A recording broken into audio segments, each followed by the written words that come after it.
जय हिंद बच्चों, इस समय आप लोग महामनेश शूट के यूट्यूब चैनल से जुड़े हुए हैं और इस चैनल में मैं आप सबका स्वागत करता हूं। आज हम लोग class 9th physics Hindi medium NCERT book के 12th चैप्टर ध्वनि के अंतर्गत आज हम लोग एक बहुत ही महत्वपूर्ण टर्म पढ़ने जा रहे हैं और ये टर्म है सोनार।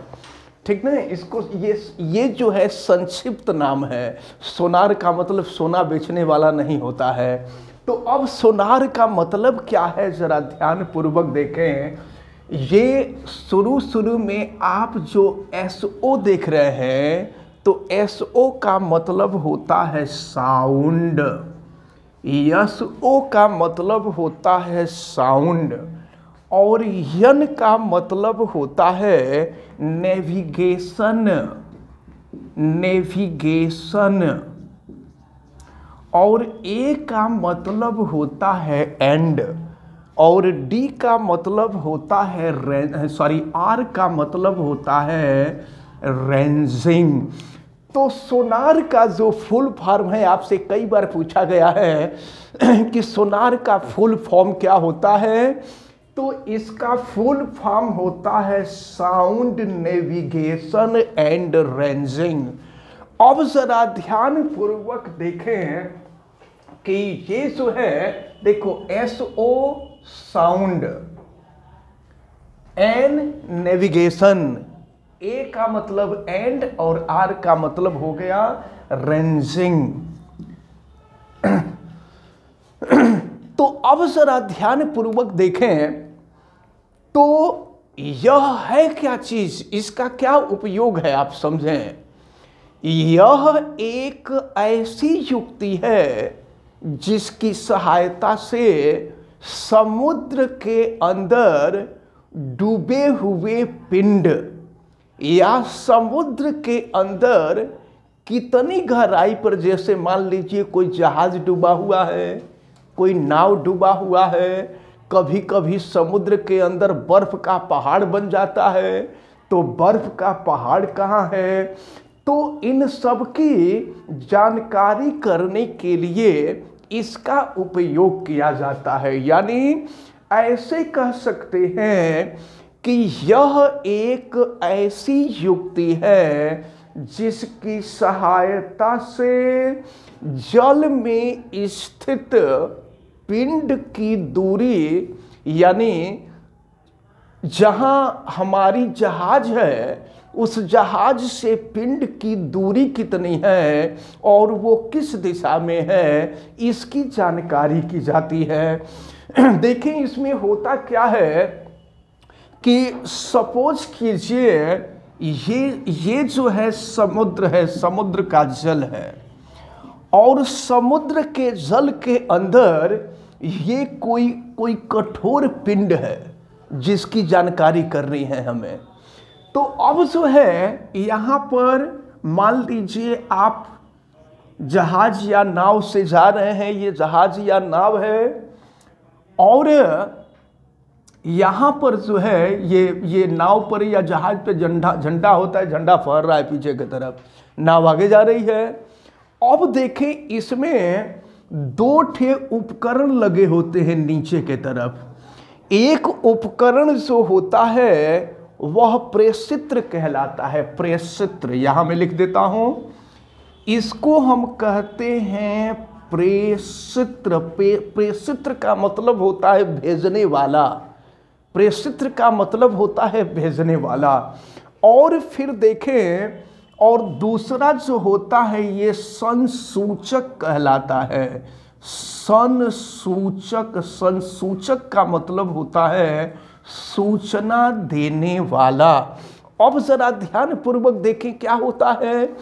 अब जैसे मान लीजिए कि कोई नाव डूब गया है कभी का, या जैसे मान लीजिए आप लोग सुने होंगे कि टाइटैनिक एक ऐसा जहाज बना था जिसमें एक साथ लगभग 1500 लोग यात्रा कर सकते थे और लगभग वो 5 तल्ली बनी थी जहाज, और उसकी विशेषता ये थी, देखिए जो जहाज जितनी ही बड़ी होती है उसके डूबने का चांस उतना ही कम होता है। छोटी जहाज या छोटी नाव जल्दी डूब जाती है, बड़ी जहाज या बड़ी नाव जल्दी डूबती नहीं है, क्योंकि उसका एरिया ज़्यादा होता है और एरिया ज़्यादा होने के वजह से उस पर लगने वाला जो उत्प्लावन बल होता है उत्प्लावन बल ज़्यादा होता है, इसलिए वो जल्दी डूबती नहीं है। तो अब जरा आप ध्यानपूर्वक समझें कि टाइटैनिक में हुआ क्या था कि अब उसकी विशेषता हम आपको बता दें। उसकी विशेषता ये बताई गई थी कि यह जहाज कभी डूब ही नहीं सकती और इसलिए उसका उद्घाटन समारोह हुआ। उद्घाटन समारोह में उसमें बहुत यात्री सवार होकर के और उसकी यात्रा पर निकले। जब यात्रा पर निकले थोड़ी दूर तक जब आगे बढ़े तो समुद्र के अंदर जो समुद्री पहाड़ होता है वो बर्फ का ही होता है, ऊपर से दिखाई नहीं देता है, समुद्र के अंदर ही होता है और वो इतना कठोर होता है, इतना मजबूत होता है कि लोहे को वो फाड़ देता है। अब समझ लीजिए। तो अब समुद्री जहाज के जो पायलट थे उसमें जो यात्री थे अपना मौज मस्ती कर रहे थे और इसी दौरान जो है जहाज बढ़ गई। समुद्र के अंदर एक छोटा सा पहाड़ था, उस पहाड़ के तरफ। और जब बिल्कुल नज़दीक पहुंच गया तब उसके पायलट को पता चला कि तो हम लोग धीरे धीरे पहाड़ के तरफ जा रहे हैं, अब पहाड़ से हम टकरा जाएंगे तो ये जो टाइटैनिक जहाज है ये टाइटैनिक जहाज टूट जाएगा। तो अब हम आपको बता दें कि अब उसको कंट्रोल करने के लिए, चूंकि जहाज इतनी तेज गति से चल रहा था कि पानी में जब ब्रेक लगाया जाता है ना तो जहाज और तेज चलने लगती है। जब ब्रेक लगाया गया रोकने के लिए तो ये जा करके जहाज उसी बर्फ का जो पहाड़ था बर्फ के पहाड़ से टकराई और टकराने के बाद बीच में से ही 2 भागों में वो टूट गई। और बीच में से 2 भागों में से टाइटैनिक जहाज जब टूट गया तो उसमें जितने यात्री थे सभी यात्री नीचे जाकर के डूब गए और डूब करके मर गए। उसमें से केवल एक यात्री थी जो बची थी। तो उसको कैसे बचाया गया? तो सोनार के माध्यम से ही बचाया गया। सबसे पहले तो हम आपको ये बता दें कि लोगों को यकीन नहीं हो रहा था कि ये टाइटैनिक जहाज डूब कैसे सकता है। और जहाज जब डूब गया तो डूबने के बाद ये नहीं पता चला कि ये समुद्र के किस तली में गया है, वो बहुत गहराई में जा करके नीचे वो गया था। तो अब इसकी जानकारी करने के लिए कि समुद्र के किस स्थान पर ये टाइटैनिक डूबा हुआ है और उसमें कोई जिंदा है भी कि नहीं जिंदा है, लगभग 15-20 दिन तक सर्च ऑपरेशन चला था। हम लोगों को बहुत अच्छी तरह से याद है। जब 15-20 दिन तक सर्च ऑपरेशन चला तो कैसे सर्च ऑपरेशन चला, क्या हुआ? ये जो प्रेषित्र है यहीं से पराध्वनि तरंगे, पराश्रव्य तरंग के बारे में हमने आपको पिछले वीडियो में बताया था कि ध्वनि को फ्रीक्वेंसी के आधार पर, उसकी आवृत्ति के आधार पर ध्वनि को 3 भागों में बांटा गया है, अवश्रव्य तरंगे, श्रव्य तरंगे और पराश्रव्य तरंगे। तो यहाँ पर जो पराश्रव्य तरंग है या कह लीजिए पराध्वनि तरंगे होती हैं, उन पराध्वनि तरंग को ये जो प्रेषित्र है ना, इस प्रेषित्र से भेजा गया।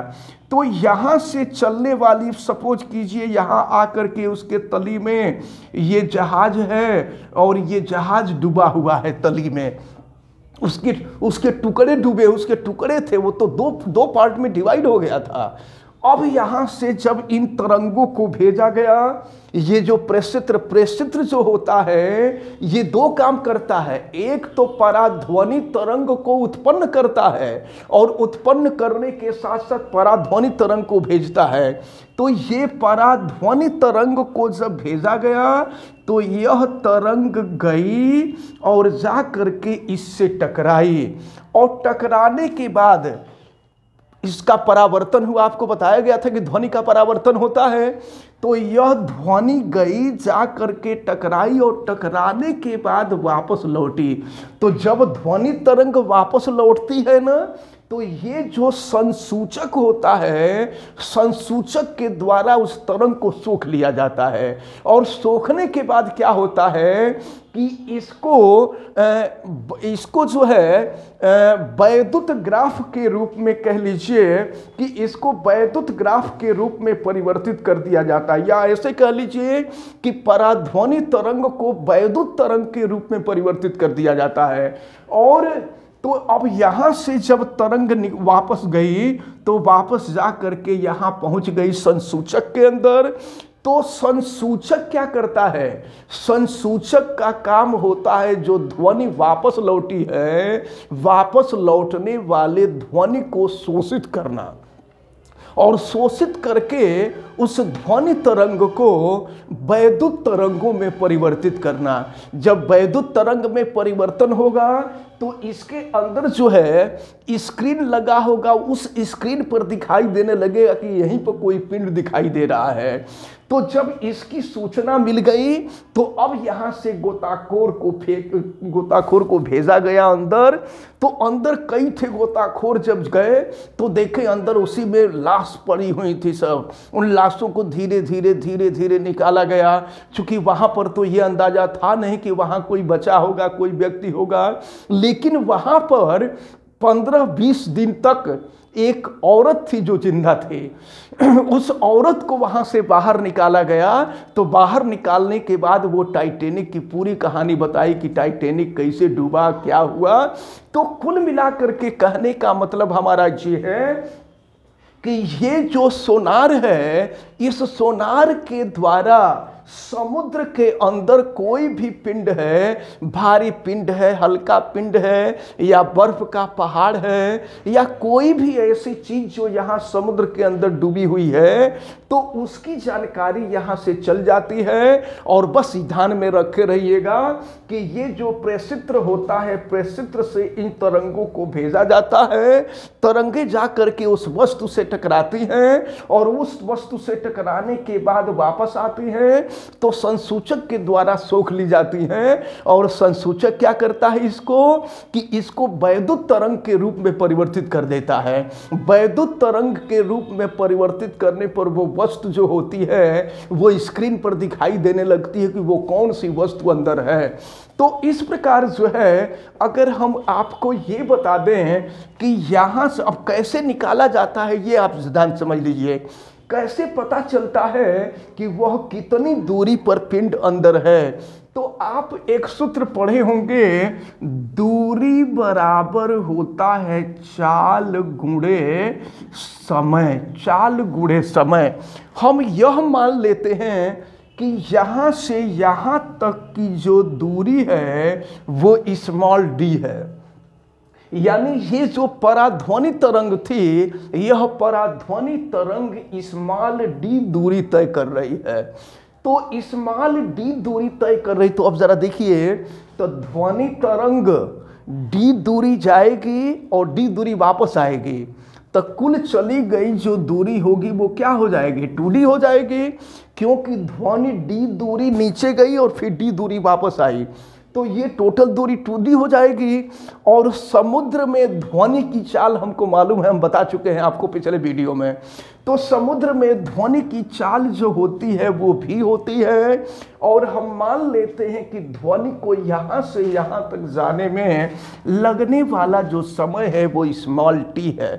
तो अब इस सूत्र की सहायता से अगर डी की वैल्यू हम निकालें तो ये हो जाएगा v इंटू टी बटा में 2। इस सूत्र की सहायता से हमको पता चल जाएगा कि जहाँ पर ये हमारी जहाज है या नाव है, जहाँ जिसके निचले सिस्टम में सोनार लगा हुआ है, उससे कितनी गहराई पर कोई पिंड नीचे के तरफ जो है डूबा हुआ है, इसकी जानकारी हो जाती है।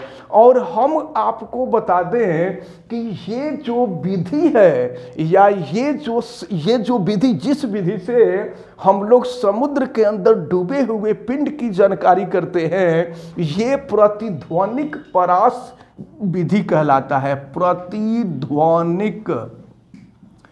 प्रतिध्वनिक परास विधि, ये परास विधि कहलाती है। इस विधि का नाम अच्छी तरह से याद रखे रहेंगे, प्रतिध्वनिक परास विधि कहलाती है। तो अब इसको आप अच्छी तरह से याद रखे रहिएगा। और हम आपको बता दें कि हमने आपको बताया था कि रात का अगर बिल्कुल गहरा अंधेरा हो तो गहरे अंधेरे में भी चमगादड़ के अंदर, चमगादड़ के मुंह में ये जो प्रेषित्र होता है और उसके कान में संसूचक लगा होता है। गहरी बिल्कुल अंधेरी रात में भी वो क्या करती है, चमगादड़ क्या करता है कि इस पराध्वनि तरंग को भेजता है और पराध्वनि तरंग जा करके उस कीट से टकराता है और कीट से टकरा करके जब वापस उसके कान तक पहुंचता है तो चमगादड़ को पता चल जाता है कि हमारा शिकार कितनी दूरी पर है और फिर वो अटैक कर जाता है। इसी तरह से पारपाइज जो मछलियां होती हैं, पारपाइज मछलियां भी ऐसे वो भी पराध्वनि तरंगे उत्पन्न करती हैं और पराध्वनि तरंगों के माध्यम से वो पता कर लेती हैं कि हमारा शिकार कितनी दूरी पर है।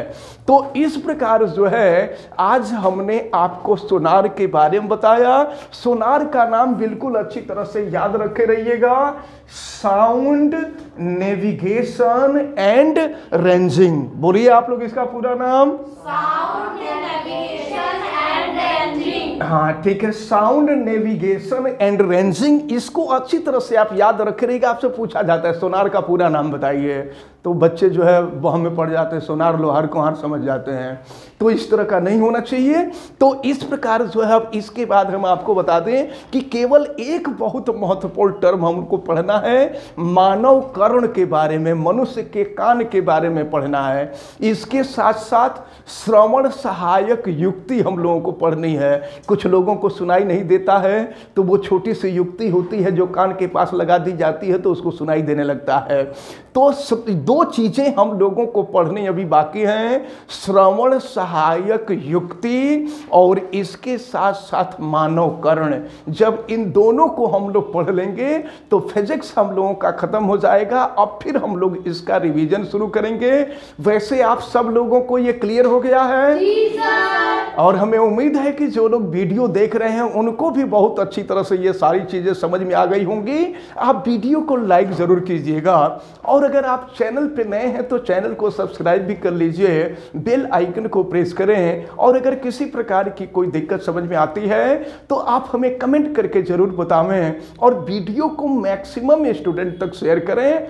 आप सभी लोगों का बहुत बहुत धन्यवाद। जय Hind. Thank you sir. Yours welcome.